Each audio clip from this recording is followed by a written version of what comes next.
Hey guys, so obviously you can see that I have different hair. I ended up getting crochet braids. This past week was my spring break, and when I'm recording this, I don't know when this is gonna go up. So anyway, it was my spring break, and I went back to my hometown in New Jersey where my family, most of my extended family still lives. So yeah, my aunt is like the queen of crochet braids. Shout out to you, Auntie Joan, because I know she watches my videos. So yeah, I decided, I was like, you know what, let's try something new, and I decided this was it. So this is, it was in this color. What color is this? This color is 2. This is the closest color to my hair. And as you can see, there's where the braid is. And then my cousin, Jordan, she wanted me to shout her out in this video. I don't know why. She barely watches my videos. But she did the braid for me. She did a really, really good job. I'm okay at cornrowing, but she's really good. So basically what she did, my aunt asked her to do a circle. And then all the way up to the top. So at the top of my hair, I have all the extra hair. Is my aunt sewed it into like a circle on the top of my head, and so that it wouldn't go anywhere, like I wouldn't just have my hair randomly sticking out places.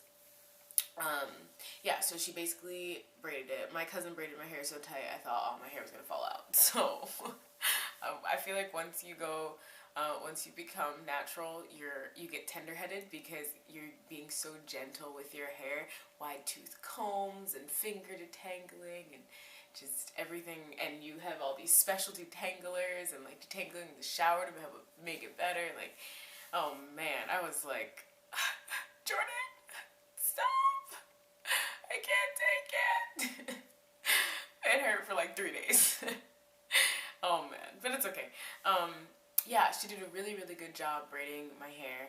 And then my aunt, the braiding wasn't even the worst part. The crochet was the worst part. So I don't know how many people that watch me are familiar with crochet braids. Basically, after your hair is braided, you take a crochet needle and you take the hair that you're going to be using, and you loop the crochet needle through your hair, through the braid, and then take the fake hair, put it on there and bring it back through, and then put the other side of the hair through the loop that you've created through the braid. I hope that makes sense. I really don't have a visual. That was the best that I can explain it. If anything, you can just look at another video of how somebody does it.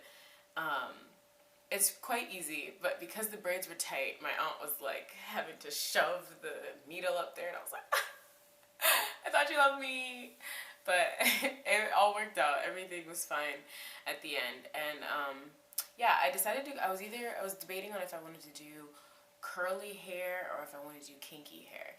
And normally I was like, you know what, I kind of want kinky hair just because it matches my natural hair texture, and I have never, and I didn't want to stray too far from it. I'm not a huge fan of like fake hair.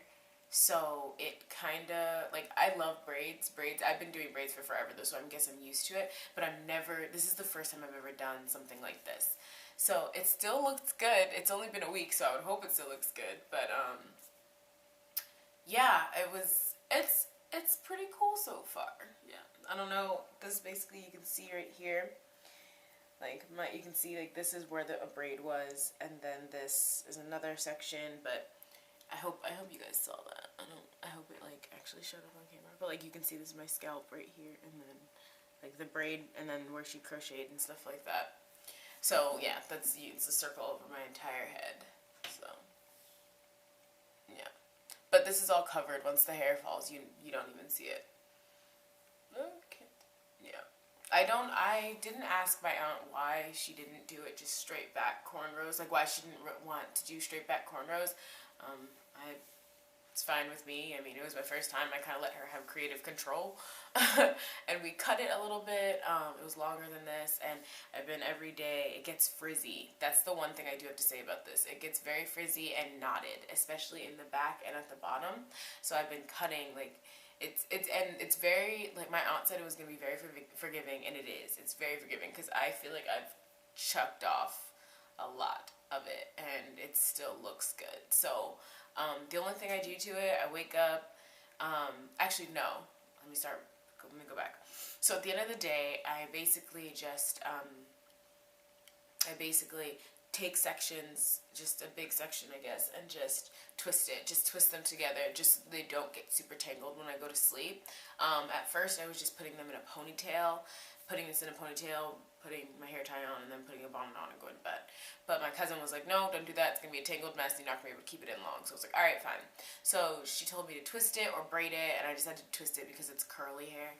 So I twisted it in like 4 to 6 big twists, and then I take my satin scarf that I've had since I don't even know what. I feel my family has this like ongoing joke. This scarf has been like everybody's. So and every time somebody sees me with it, they're like, I want my scarf back, and where did that come from? So I've been holding it hostage for years now. But anyway, so I put this on just around my I'm knocking stuff over. Just around my temple, and then I take my satin bonnet and just put this on over everything. So, and then I go to bed. It's really not that big of a deal. And then when I wake up in the morning, I take all the twists out, I fluff it up a little bit, depending on the desired look of the day. Maybe I want something a little bit more defined, which today is a little bit more defined. Or if I want something a little bit more out there, then I would separate a lot more, and then I take water and just run it through everywhere. You can use product, you can use just like a light product. The one that I was using, or would just throw in there just to have it, maybe, I don't know, just to put it in there, was the OEDAD leave-in that I had, just because that one is super, super light compared to using like a Shea Moisture, or using Organic Root Stimulator. So yeah, but so far I do like it. I don't know how long it's gonna stay in. It's taken me some time. My biggest problem, and it's not even with the hair, it's definitely, my scalp is super, super, super itchy right now. It happens every once in a while. I'll get just a really itchy scalp, and normally some apple cider vinegar would help, but I have that and it did not work. So I have to go get some tea tree oil, or what I'm thinking is doing the getting some tea tree oil shampoo and conditioner from Trader Joe's and doing it that way. I really want to try that shampoo and conditioner anyway, and now I have another video to review if I go get it. So yeah. Oh, I didn't put any jewelry on today. That's not a good thing. But anyway, so yeah, that was basically what I have to say about this hair. I mean, I do love it. I'll have it for a little bit. I'm going to try and keep it in for about a month. We'll see how that goes. As long as this does not start looking bad, I'll be fine. And the biggest problem I'm having is my scalp is itchy. So that may be the driving force of me taking it out, because I really have no problem not doing my hair for a little bit. But yeah, it took a little bit of getting used to, but now I do love it. So yeah, I'll see you guys next time. Bye!